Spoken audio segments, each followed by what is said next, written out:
The royal family has just confirmed devastating news about Prince Andrew, a serious health condition that marks a turning point in his already troubled royal journey. After years of scandal, silence, and isolation, this emotional announcement has shocked even longtime royal watchers and raised new questions about his future and legacy. The announcement that stunned royal watchers. The news broke quietly, too quietly for what followed. On a cold morning in October 2025, a brief but carefully worded statement appeared on the royal family's official website, later echoed on their social media pages and distributed to UK press agencies. The wording was stark and formal. "It is with deepest regret that we confirm the news regarding His Royal Highness Prince Andrew, Duke of York." The palace had spoken, and instantly, royal watchers knew something serious had happened. The message bore the hallmarks of a high-level royal release. It was issued through Buckingham Palace's press office, not Clarence House or Kensington Palace, signaling direct involvement from the King's communications team. No interviews, no smiling spokespersons, just a digital statement followed by a sudden lockdown of palace briefings. That alone told the public this wasn't business as usual. Within minutes, headlines erupted across every major UK outlet. BBC, Sky News, and ITV issued special bulletins. International news sites picked it up within the hour. While the full details were still emerging, the immediate reaction from commentators was universal. Something serious, personal, and final had occurred. The emotional tone was unmistakable. Though written with formality, the announcement carried weight. Words like regret, privacy, and transition stood out, used sparingly but effectively to convey that the matter wasn't merely administrative, it was deeply human. Public-facing royal correspondents, many of whom have followed Prince Andrew's journey from celebrated war veteran to disgraced royal figure, were visibly shaken on air. There was no doubt this wasn't a return to duties or another attempt at image control. This was an end of something. Notably, the statement omitted detail, deliberately. There was no direct mention of health, no funeral plans, and no celebration of past accomplishments. It simply confirmed that something had changed, and the palace would be limiting further public commentary at this time. It was the kind of line they use when they expect speculation, but have no intention of indulging it. What made it more striking was the silence that followed. Unlike past statements where senior royals were quick to offer condolences or comments of support, this time no immediate follow-up came from King Charles, Prince William, or even Princess Beatrice and Eugenie. Just a chilling void that left the press and the public to piece together what had just happened. This wasn't just a royal announcement. It was a carefully calculated moment designed to inform, acknowledge, and contain. But within the royal family, nothing remains contained for long. And if the palace had hoped for a quiet release, the public made sure that hope didn't last long. What's the heartbreaking news? As hours passed and insiders began to speak anonymously to trusted journalists, the truth emerged. The heartbreaking news shared by the royal family wasn't about death, but it carried the finality of one. Prince Andrew, the once popular Duke of York, is reportedly battling a serious illness and has been advised to permanently withdraw from all remaining public life. According to early reports, Andrew has been diagnosed with a degenerative neurological condition, though the palace has not confirmed specifics. Sources close to the family suggest the diagnosis was made earlier in the year, but kept quiet while doctors monitored its progression. By late September, it had become clear that his condition would affect his mobility, speech, and long-term independence. The palace, facing growing pressure to confirm his prolonged absence from the public eye, decided it was time to release the statement. He is currently undergoing private treatment and remains at the Royal Lodge in Windsor, surrounded by a small circle of staff and family. Though his daughters, Princess Beatrice and Princess Eugenie, continue visiting regularly, even they have reportedly been told to prepare for long-term decline. One source described the atmosphere in Windsor as quiet, tense, and filled with dread. What shocked the public most was the suddenness of it all. Prince Andrew had not been seen publicly in months, but few expected a health-related announcement. Speculation had largely focused on his legal affairs, finances, or royal estate. The revelation of a serious, progressive illness hit with unexpected emotional weight, even among those who long distanced themselves from his controversies.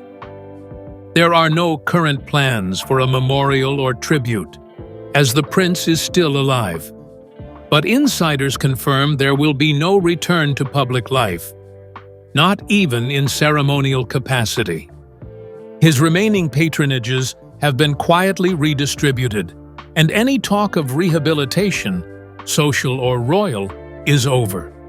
This is a complete, permanent retreat. Some commentators are calling it the final chapter of Prince Andrew's story, a conclusion not with courtroom drama or royal negotiations, but with illness and solitude. While critics remain divided on his legacy, even they acknowledge the sadness in seeing a once vigorous royal reduced to a private figure, struggling in silence. As the royal family closes ranks around him, the public is left to grapple with a difficult truth. Sometimes, even scandal is overshadowed by sorrow. And in this case, the man once known for controversy is now being met, for the first time in years, with something unexpected: sympathy. Prince Andrew's recent position and status. To understand the impact of this latest announcement, it's important to examine where Prince Andrew stood in the royal framework before this news broke. Since 2019, his position within the royal family had become increasingly isolated.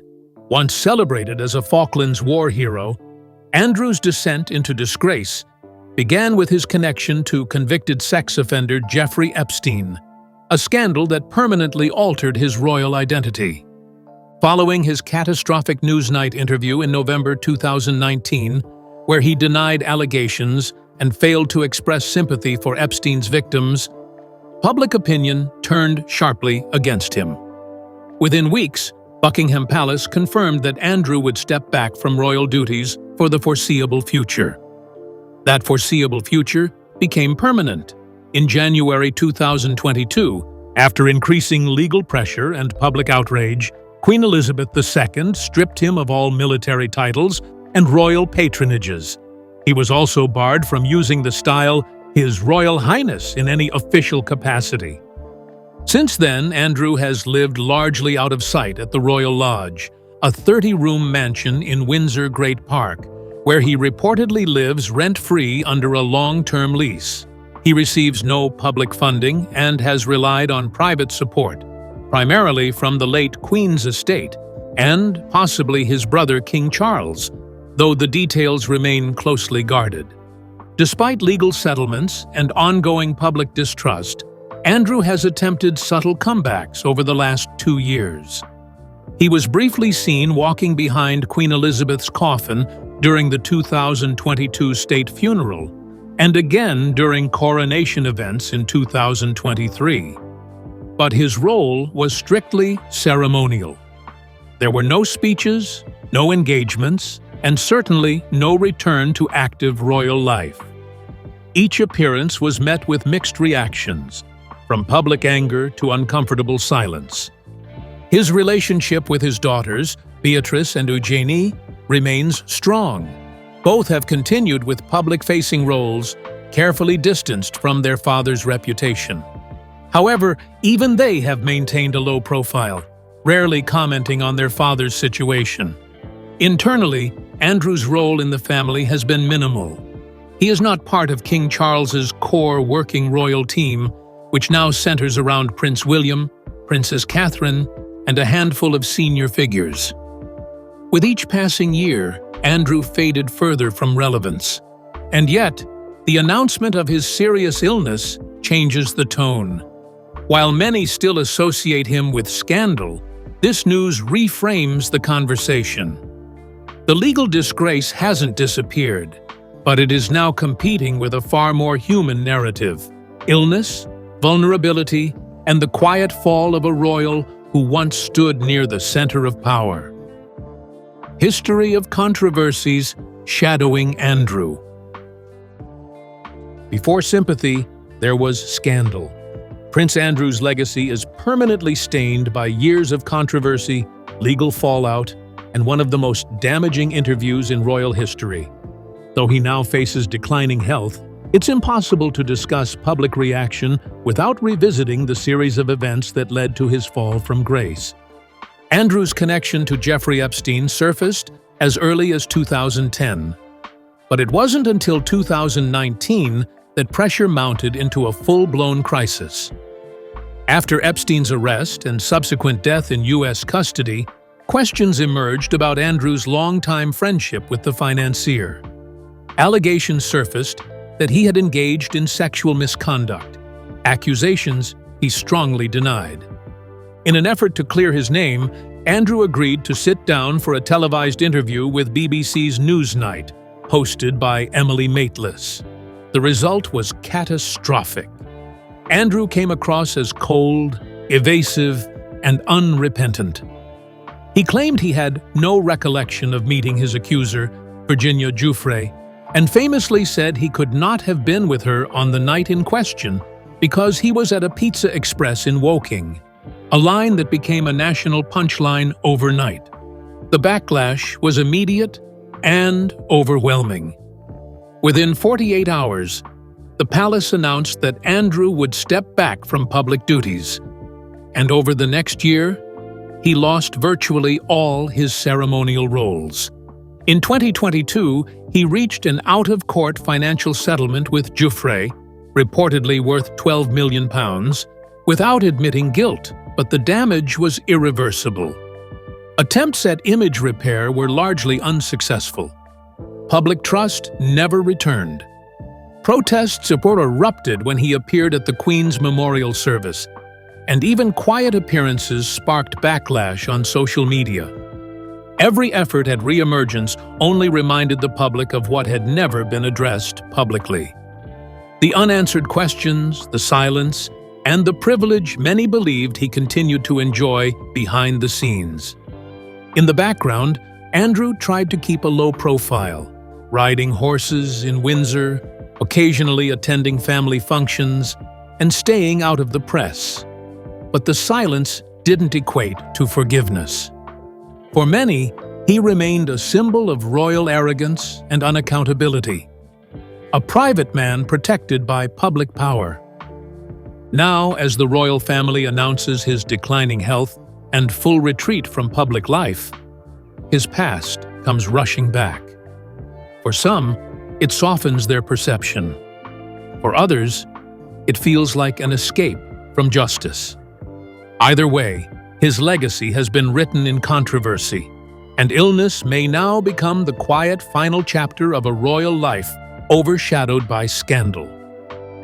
Why now? The timing and trigger.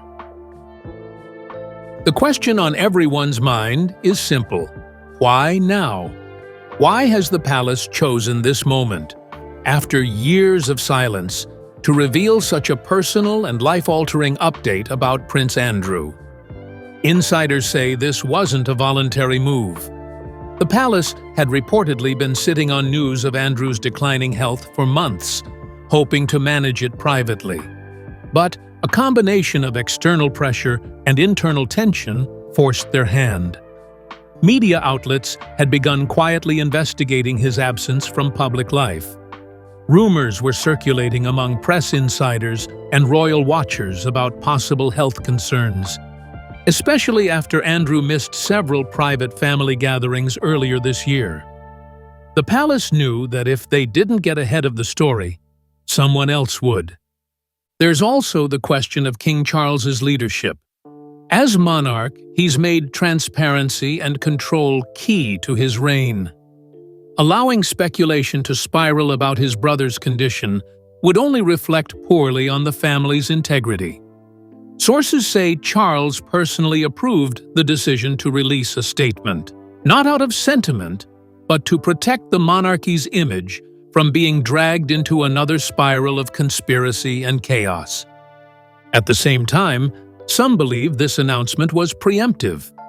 With legal analysts still watching Andrew's finances and past settlements, there were fears that ongoing investigations or leaks could resurface, making his health story look like a convenient distraction. By getting ahead of both narratives, the palace could control the conversation, at least partially. There's also the matter of public tone. Andrew's name had become so toxic that even his illness risked being met with cynicism. That's why the language of the announcement was carefully curated, neutral, formal, and devoid of drama. It was an attempt to reframe a disgraced royal not as a liability, but as a human being facing a serious decline. And finally, timing. With no major royal events scheduled this month, the palace saw a gap, a rare window where the news could break without overshadowing another engagement or drawing backlash toward William and Catherine. In short, this announcement wasn't just about health. It was a strategic move, timed and structured to acknowledge reality, reset the narrative, and, perhaps most importantly, close a chapter the monarchy has struggled to end for years. Reactions from key royal figures. As news of Prince Andrew's condition spread, the royal family's response was measured, but telling. The public statements may have been limited, but behind the scenes, reactions revealed where loyalties truly lie, and where tensions are starting to show. According to insiders, King Charles was briefed weeks before the public announcement. Though their relationship has been strained for years, Charles reportedly visited Andrew privately at Royal Lodge, showing a sense of duty more than brotherly affection. His reaction to the news was described as somber but pragmatic. Charles is focused on preserving the monarchy's stability, and this development, while sad, allowed him to finally remove Andrew from public life without backlash. Prince William is said to be relieved, but cautious. He has long viewed Andrew as a liability to the crown and reportedly pushed for years to keep him out of official events. Still, sources say William has shown compassion, understanding that the situation now involves real illness, not scandal. There have been no public comments from him, but his absence from related media appearances was noticed. Queen Camilla has maintained silence, but insiders say she supports Charles's approach. She has little personal connection to Andrew and is primarily concerned with ensuring the royal agenda moves forward without being derailed. The most emotional reactions have come from Princess Beatrice and Princess Eugenie. Both have always defended their father, even during his most controversial moments. Eugenie, in particular, is said to be heartbroken and exhausted by the public scrutiny that continues even in the face of private tragedy. While neither daughter has made a formal statement, Eugenie was spotted leaving Royal Lodge shortly after the announcement, visibly distressed. Royal aides and household staff have responded with discretion and distance. Many have quietly acknowledged Andrew's condition, but also admit this development simplifies matters. For years, there was confusion over how to manage his role, his security, and his appearances. Now, that uncertainty is gone. It's the end of the road, really, one senior palace insider said. Everyone knew this moment would come, just not like this.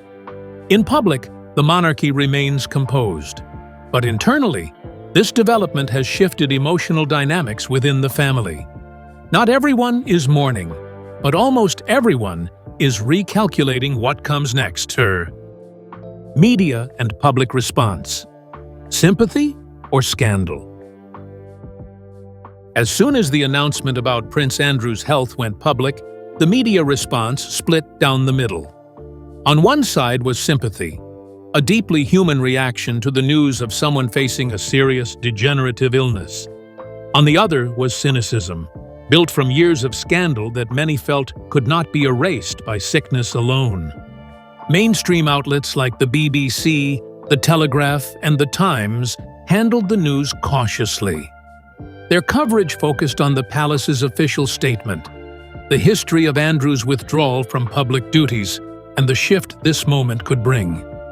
Their tone leaned respectful, acknowledging that personal health, no matter the individual, should be treated with dignity. But tabloid media told a different story. Headlines in The Sun and Daily Mail paired sympathy with suspicion, hinting at timing, past cover-ups, and speculation about whether this illness could shield Andrew from future legal scrutiny or public accountability. One headline bluntly asked, "Is this the final escape route for the Duke?" On social media, public opinion quickly fractured.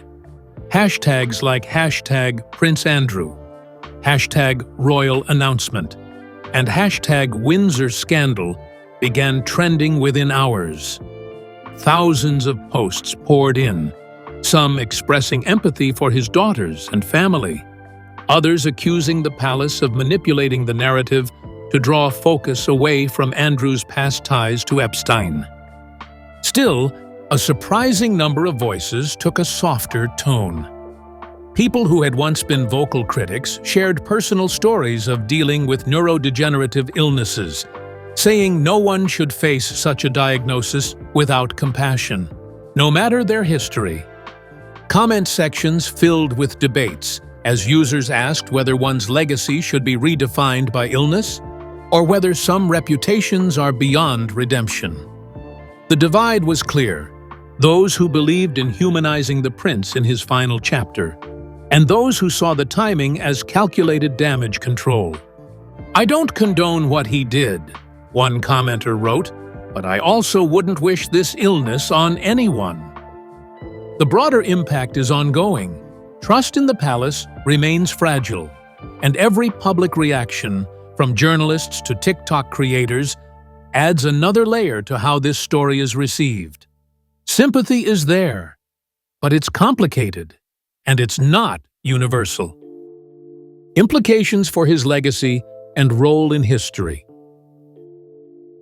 Prince Andrew's name will never return to the royal spotlight, but with this announcement, a new legacy is quietly being written. And it's far more complicated than most royal biographies have ever dared to admit. For over 2 decades, Andrew was a royal contradiction, praised for his military service, disgraced by his associations, and ultimately banished from public duty. Now, with this serious health crisis, the world is being forced to reconsider the narrative arc of his life. Will he be remembered as a scandal-ridden royal, or as a fallen prince who, in the end, simply disappeared from the stage? Historians and royal commentators are already revisiting the record. Biographers who once focused solely on his fall from grace are now adjusting their timelines, preparing revised editions that include this new, tragic chapter. The illness reframes Andrew not just as a former royal figure, but as a man in physical and emotional decline, quietly removed from the institution that once defined him. But not everyone is convinced this shift changes anything. Critics argue that legacy isn't about how a story ends, but what it meant at its peak, and at its worst. For many, Andrew's involvement with Jeffrey Epstein, the civil lawsuit he settled, and the lasting stain from the Newsnight interview will remain the defining moments of his public identity. Still, the royal family appears to be embracing a subtle rebranding of his image, not for public comeback, but for closure. By highlighting his daughter's loyalty, his current isolation, and the fact that he will not return to royal duties, they're framing this as a quiet exit, not a redemption arc. It's not about forgiveness, it's about finality. He won't be rehabilitated, one royal correspondent said, but he may be remembered differently now, more quietly, more sadly, and far less controversially than expected.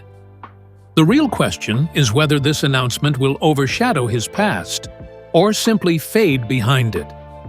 His illness won't erase public memory, but it may soften it. And over time, that softening could shape how future generations remember the man who was once the Queen's favorite son, and then became her greatest royal regret. Practical fallout: title, privileges, and support. With Prince Andrew's serious illness now public, the royal household is swiftly addressing the practical fallout. Although stripped of duties in 2022, Andrew still holds the title Duke of York and remains a Knight of the Garter. However, sources say those titles may be quietly retired after his full withdrawal or passing. His 24/7 security, long controversial, is under review. Given his condition, a scaled-back protection plan is being discussed, particularly as the Royal Lodge, his 30-room Windsor home, may no longer be justifiable. King Charles is reportedly planning to reassign or repurpose the estate to fit his slimmed-down monarchy approach. Financial support is also in question. Andrew no longer receives public funds, and future care costs will likely shift to private sources. Meanwhile, all remaining charitable ties and ceremonial affiliations are being officially cut, with his name removed from patronage listings. This isn't just stepping back, it's full retreat, a palace aide confirmed. This moment marks the final phase of Andrew's royal life. The palace is quietly erasing his public footprint, not as punishment, but as necessary closure. What the royal family must do next. Now that Prince Andrew's condition is known, Buckingham Palace must carefully manage the aftermath. A second statement is under consideration, but will only come if his health deteriorates. Over-disclosure risks scrutiny. Under-disclosure risks accusations of secrecy. If Andrew passes, funeral plans will be delicate. A private ceremony, not a state funeral, is most likely due to his tainted reputation. Meanwhile, King Charles, Queen Camilla, and Prince William are reportedly adjusting appearances to avoid scandal-related questions. Internally, damage control teams are coordinating the narrative, shifting focus to positive royal stories like Kate Middleton's charitable work or Prince George's public role, to soften headlines and steer public sentiment. This also gives Charles a rare opportunity to end Andrew's saga without appearing punitive. With his brother permanently sidelined, reforms can proceed smoothly. No more decisions about titles, appearances, or funding. It's not about justice anymore, a royal source said. It's about survival. Handled correctly, this could finally close one of the monarchy's darkest chapters. But if they slip up now, the public may never let them forget it. As Prince Andrew steps back for good, the monarchy faces a delicate task: managing public sympathy without reopening old wounds. This heartbreaking news may close the door on years of controversy, but the shadow of his past still lingers. Now, the royal family must move forward, quietly, carefully, and without looking back.